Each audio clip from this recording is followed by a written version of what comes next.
Unlike the previous plenary sessions, I'm conscious we haven't had the virtue of an enormous screen behind us telling us who everybody is. So I'm sure most of you will know exactly who these people are, but I just thought it might be useful if our three panellists in particular, I think you've heard enough of Alistair already, but our three panellists in particular said just a word or two about their own background and how they're involved with the project, because I'm conscious not everyone may be aware of that. So if we can just ask a few words from Paul, Karen and David first. Okay, I'll go first. I'm Karen Leach. I'm the coordinator of Localised West Midlands, one of the organisations in the research partnership, and we promote economic localisation for sustainability and social justice. I'm David Collier. I'm the Chief Rural Affairs Advisor for the National Farmers Union, covering England. When the project started, I was in a different role. I was Regional Director, again for the NFU, but for the West Midlands, so I've got a particular interest in this region. I'm Paul Gibbs from David Jarvis Associates. We're a firm of landscape architects and planners. We've been on the project since the beginning. Hampton is one of our long-term projects, so we know it very well. Okay. Super. I was going to say, Nicholas, don't forget the virtual audience first. Indeed, yes. Well, should we start? And let's see if are there any questions from our virtual audience. One. Okay, excellent. Let's kick off with a high-tech question, then we'll return to the room. So, can we get a roving mic up there? Thank you. This is a question from Steve Littlewood. It's aimed largely at Martin's presentation, but let's see how the panel feel about it. He felt that that session didn't really engage with issues of exclusivity and inflated property values. Where is the room in people's values for sharing the benefits of the urban-rural fringe and addressing social exclusion? Can I first Yes. stab at that one? Who's David? I thought it was interesting that quite often what people say that they value is not what they own. They talked about the value of the view, in other words, the things that they could see from their property rather than what was part of their property. And I think that also what we tend to find, I'm not sure it came out this afternoon, but we tend to find that people who've bought their bit of the rural urban fringe will protect that view and hence the talk of NIMBYism. And it's as though they have bought that view and not only do they value it, but they feel as though there's something almost about ownership there, and that is part of their resistance to change.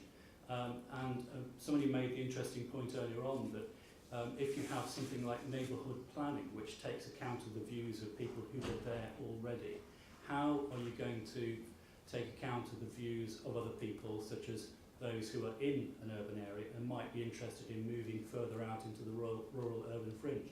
And I'm not sure that that's really been answered in the debate about neighbourhood planning. Could I add to that as well?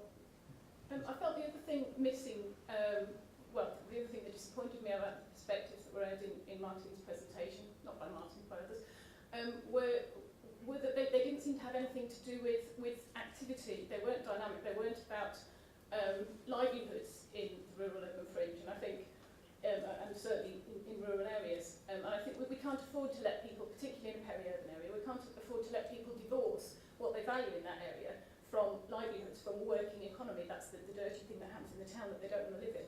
So we've got to integrate that a lot better.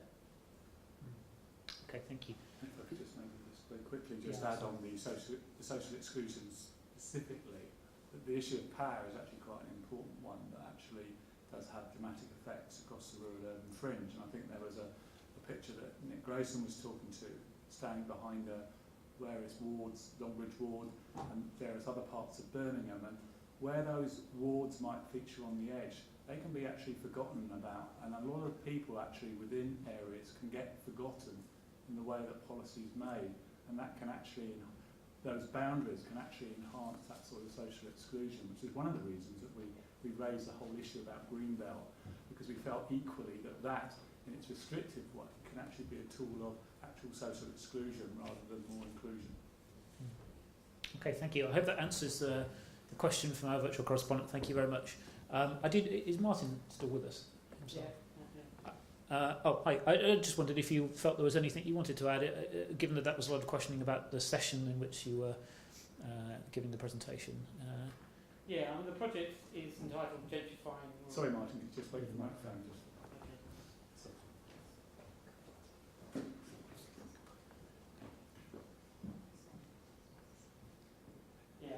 The project I was talking about was entitled Gentrifying Rural Nature and uses the idea of gentrification as a sort of one of its linchpins.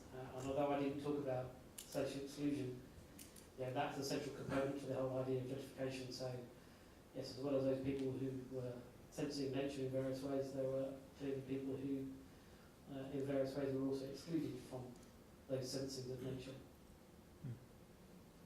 Okay. Excellent. Thank you. Right. Back into the room then. And next question, please, for our panellists. Looking to the gods for some volunteers. Yes, thank you. And then we'll go to Nick. I'm Richard Wakeford, and I do some work with the OECD, and I was quite sympathetic to the views that people were expressing about whether we were really talking about the rural-urban fringe, because certainly the OECD is just refining its definition of rural, and it doesn't get anywhere near most of the places that we've seen on the screens today. Having said that, I think we know what we're dealing about, and it's an area of uncertainty where the countryside is impacted by urban, and urban might expand, and so there's uncertainty about what happens in the future. One of the characteristics of the Relu programme is that you actually have to have, as it says on your screen, interdisciplinarity. So what we've actually had today are presentations both from natural scientists and social scientists.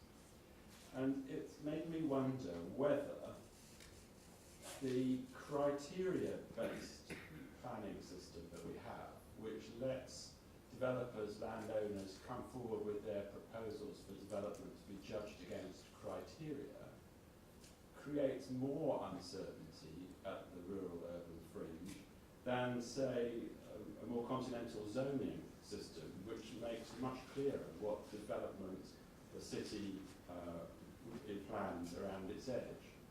And whether the discouragement to local authorities to produce things like inset plans in the past, because of the importance of planning housing on an area-wide basis and so on, has itself contributed to the sorts of problems that you've been identifying in the research. So in other words, and I like the way it leads into neighbourhood plans, because neighbourhood plans are much more likely to be much more precise in what they say about particular areas. They may possibly deliver more of the style of inset plan, saying this is what we want to do here, and this is where the development's going to go. So provide more certain, more zoning type development plans. But if they do that, as one of the panel was just saying, will that meet the requirements of the city nearby, as well as the residents who live in the parish on the edge of town? Paul, is there something we can learn from the case of Hampton in relation to Peterborough on this topic? Well, Hampton is a very long-running piece of development and was established 20 plus years ago. We're doing a lot of work in Cambridge, and they have recently redrawn their green belt to allow considerable amount more development around the edge of the city. This helps reinforce Jeremy's point from our presentation earlier on about the older rings of growth that grow out from cities. Whether neighbourhood plans are going to be too specific or not, I don't know. My feeling is possibly yes, because they are very specifically focused on a certain target group, and I think part of the benefit of the current system is that it does allow some flexibility. And where you have a planning system which has to view development over a sort of 10 to 15 year period, neighbourhood plans may give you a snapshot which is valid for that particular moment in time, but over a 15-year period may become almost irrelevant, or certainly antiquated, or possibly even worse, just not needed. Therefore, you're maybe creating pieces of redundant development, which again increases the scale of the fringe, because you're then starting to generate dead areas of development on the edge of your towns which are expanding anyway. So your mix of development may be very, very focused on particular groups, but not for the benefit of the whole. Okay, thank you. Anybody want to follow up? Yes. Bit out of date, but about 20 years ago I did some work on the differences in the way that agriculture is regulated by planning systems in this country, but also in Belgium, Holland and Denmark. One of the things that struck me was in a country like Holland, where there certainly was at that time a pretty strict zoning system. People did have certainty as to what they would be able to do. But I think picking up the point that's been made, things can change, and if a plan had been drawn up several years ago, would it have the right things in it about mobile phone masts, about wind turbines, and some of the things that we're increasingly seeing and are accepted by society? So I think that there is a danger that they do quite quickly, if we're not careful, become obsolete. Because of technological changes, because farmers are now using polytunnels, for example, where they weren't before, and therefore you might have less certainty with the criteria-based system, but it's more flexible. Okay. Alistair, Karen, any brief comments on that? I'm conscious time is moving along. Only very briefly, possibly I don't fully understand the question, but would zoning increase segregation of activities? Because I feel as if that's probably not a good way to create quality of life, and that we, I always remember the common ground. Common ground is this fantastic local distinctiveness and organisation if people don't know it. And they have this poster that one of the bits on it said zoning and segregation kill places, and I'm a firm believer in that, but I'm not sure how relevant that is. If I could build, sorry, I've been told to speak into the microphone. If I could build on that, in the second video we talked about the overcoming the built and natural environment divide, and it struck me that through that and through the connectivity type material, it almost challenges what I think the question was talking about, because if we have too much zoning, we run the risk then of stifling the innovation, and we have to have a trade-off between, on the one hand, the need for certainty, which all developers, planners, environmentalists and communities want, but also the ability to innovate and have new ideas. And it strikes me that the rural-urban fringe has always been seen as an area where we have new housing development, new things happening which are urban-based. But we want to turn it on its head and suggest, let's look at it as an opportunity space where we can have new ideas. And one of the benefits within this research of having the natural and social scientists working together, first is the understanding. They try to understand each other's dialogue, language and vocabulary, which takes time. But also we start working across the zoning, the way that we divvy up the world to try and create a more integrated approach. And that to me is messy, it's complicated, it's conflictual, it takes time, but it's essential. Excellent, thank you. We have time for a couple more questions if we move along rapidly. So can we... Nick, I think you had you were next to see or at least catch my eye anyway. So, on to you. Thank you. Yes, Nick Grayson, I'm from Birmingham. It's a quick question, but in the presentations this morning, both Abercrombie's vision and Howard's green garden city plans were presented as ideas from the past. The one thing that didn't come out is that they weren't faced with a pressing timescale. Everybody accepted that Howard or Abercrombie, their plans were going to take a long time. That was the world that they were in. And it seems to me that this is one of the problems. We've got a debate now about sustainable development, multifunctionality, hugely complex issues, but one of the key elements of sustainable development is doing things over a long time period. And I'm just wondering what the panel might think about that in terms of that as an ingredient. How do we actually fix that into politicians and decision makers? Thinking in terms of the last 3 years, for example. So, panel, how do we reconcile competing timescales and conflicting priorities? It's a small question to answer. Bear in mind, though, Ebenezer Howard wanted to basically reconstruct the entire land ownership system of the country. So this is small fry.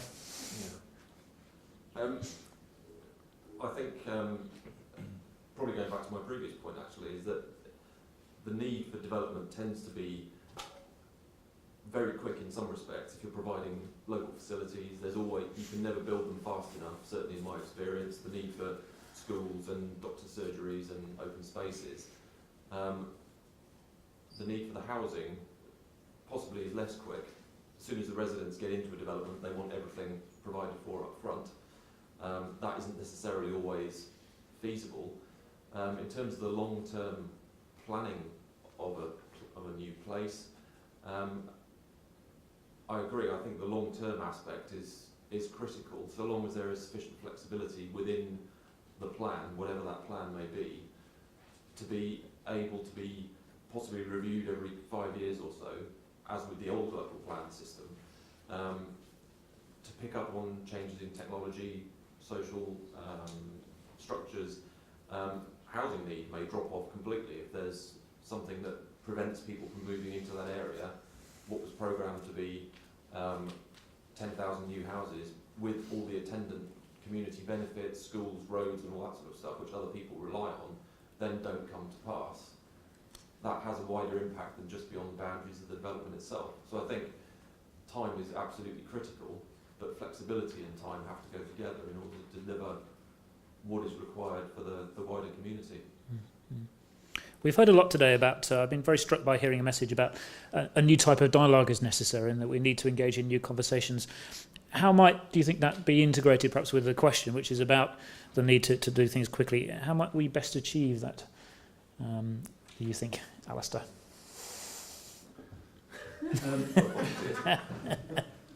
Well, actually, you could look at it two ways. You could cringe as you get that question, or you could say this is a fantastic opportunity for the academic world to unite with the policy world in a way of actually having better engagement. Because we can talk about community engagement, participation, to the cows come home, and you tend to get a range of techniques, but you get a kind of so what bit, and you get very limited engagement. And it strikes me that we need to have a more effective way of engaging people in the processes, plans and policies.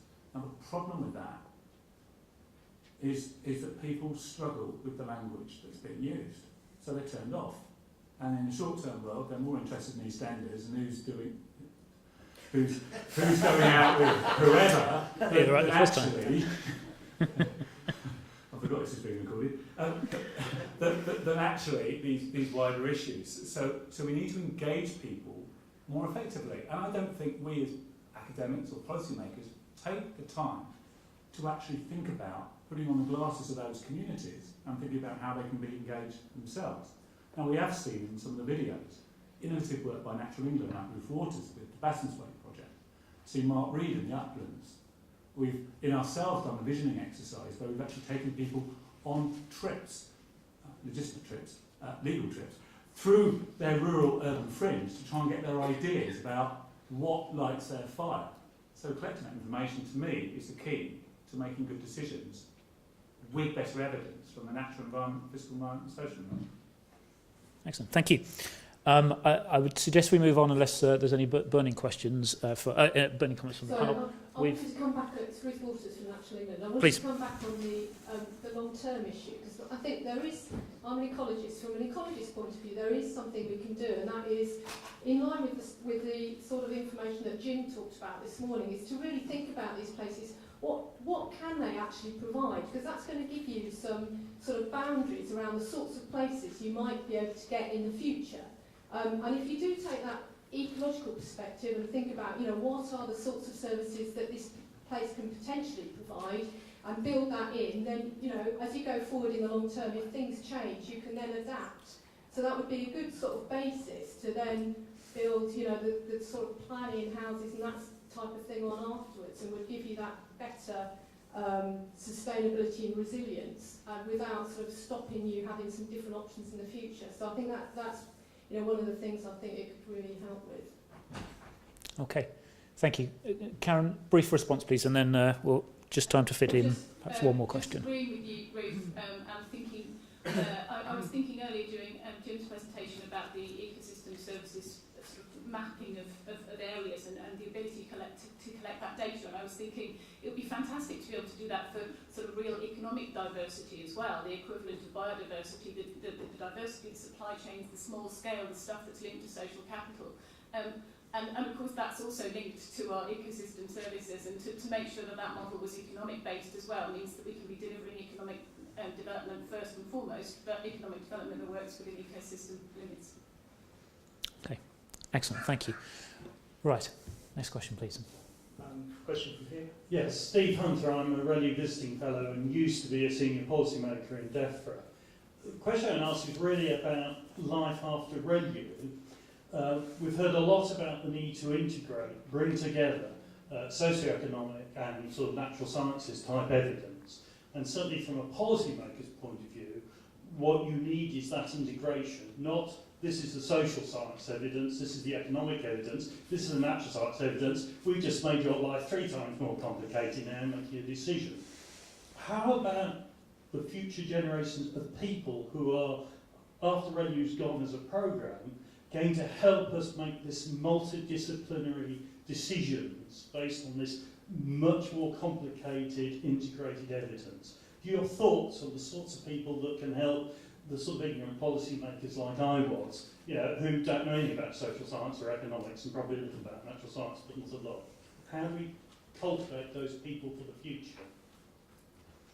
Well, Alistair's keen to respond. I just thought, sort of, if I can wear an academic hat and an educator hat for a second on that one, because actually one of the chief ways is by making sure that those people that come through, well, schools be the starting point, but certainly universities where we can have an impact.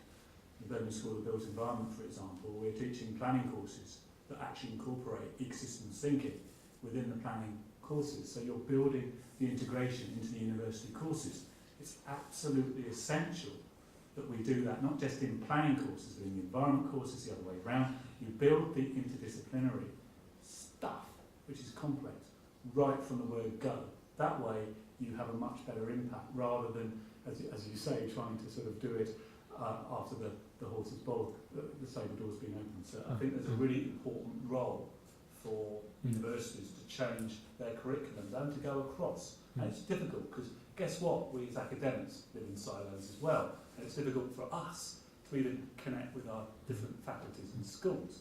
And that's a challenge that we have to embrace. As members of what's been explicitly from day one an interdisciplinary project that bridges academia and practice, the other 3 panellists, you've hopefully felt that that's been a key strength of what we've done. Is there anything you'd like to add to that as a comment? I think if I can just come in quickly on that one.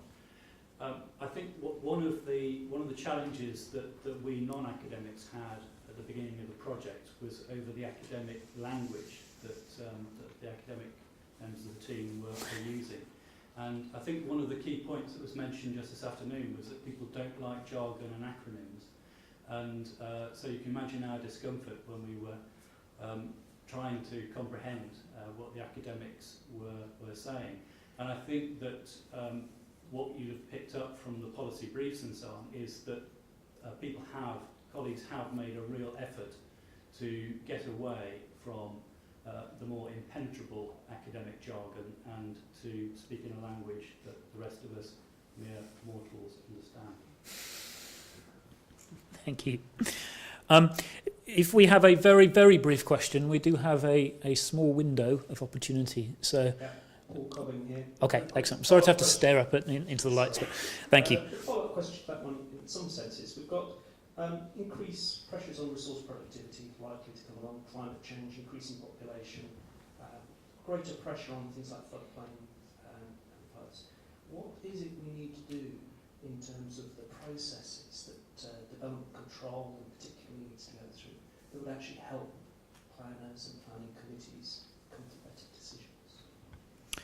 Okay, we are up against time now, so panellists, a very brief comment on that, please. So me. Well, no, panellists, anybody that feels Perhaps they would. Paul first, then. Yeah, I think Paul would start perhaps.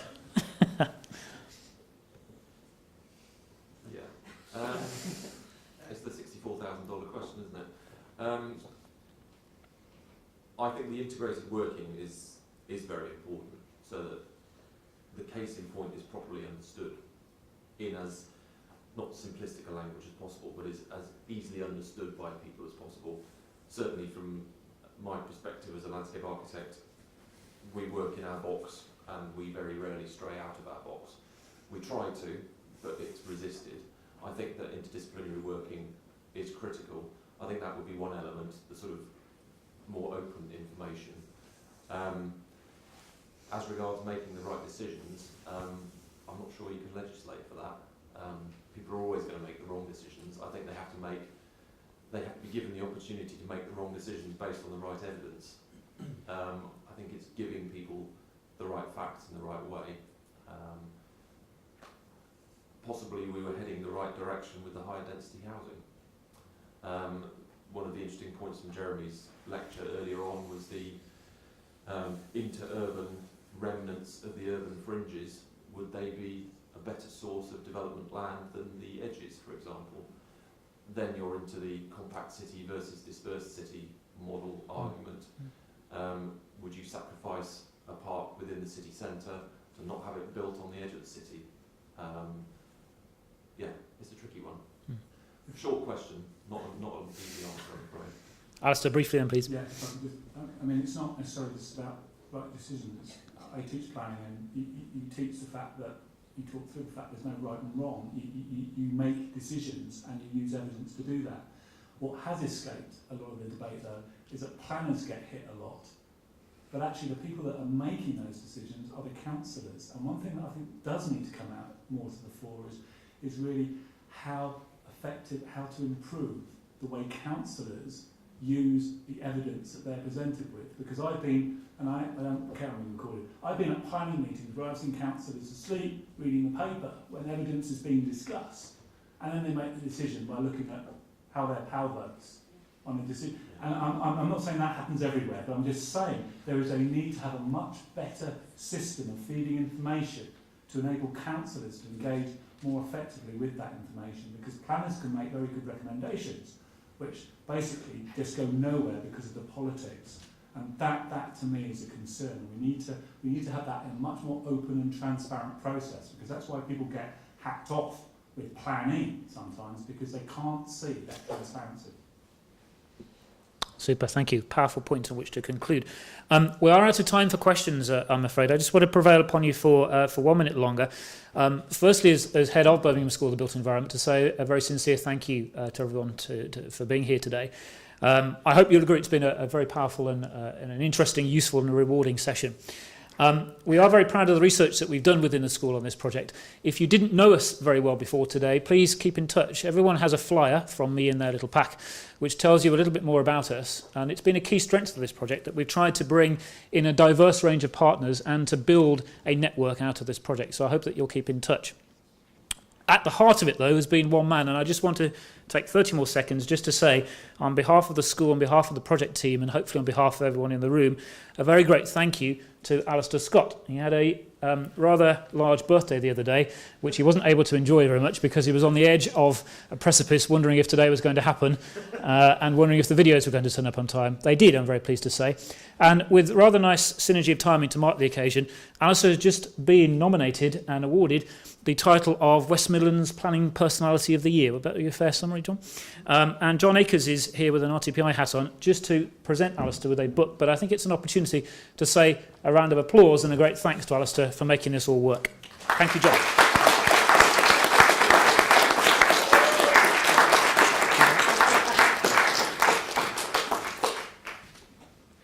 Yes, hello, I'm John Akers. I'm from Turley Associates as from Monday, having moved from Catesby Property Group. So you can delete your reference to Catesby from the attendance sheet. One of my other hats I wear is the editor of Tripwire magazine, which some of you as planners will no doubt receive. And we decided before Christmas that we would do a competition to find a planning personality. And that arose out of a discussion that took place in our Regional Activities Committee, where we concluded that most of the best planners were all dead.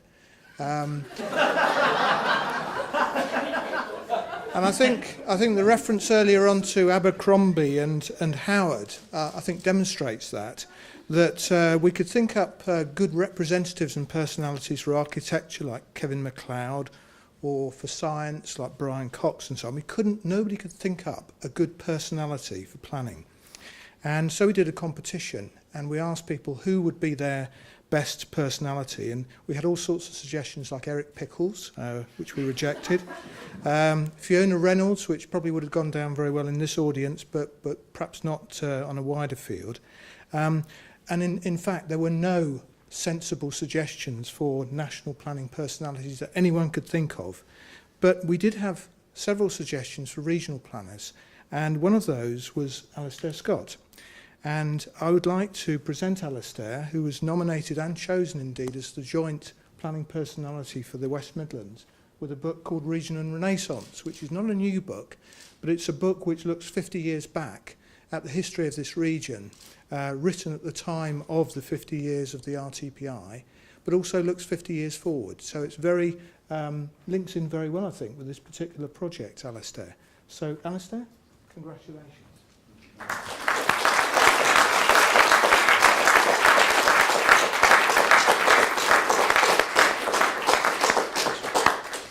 Thank you very much, John. I think that's very apt and appropriate. And as head of school, I'm delighted. Thank you, Alistair, for everything you've done to get this to fruition, because I know it's been a nightmare on some parts of the project. Thank you, too, to every single person that's been involved with the project, because I think it's been a terrific experience. And I think we've built some lasting networks and hopefully friendships out of the work that's been done. One final comment from me, and I promise I will shut up, which is simply to say thank you very much indeed to those who participated from afar. I did have some comments which John's just taken. Thank you. Just a brief bit of feedback from our international audience. Fascinating to attend from my own office in the urban fringe. I can see houses out the window and hear the blackbirds right now. Sadly, we can't. But that's from the Netherlands, and I wish that we could too. Thanks for the wonderful coverage of the conference. I thoroughly enjoyed the experience from Mike in New York, and a very interesting, useful day from Anne in the UK, somewhere unspecified in the UK. So thank you very much to those who've joined us virtually and in person. Terrific day. Thank you.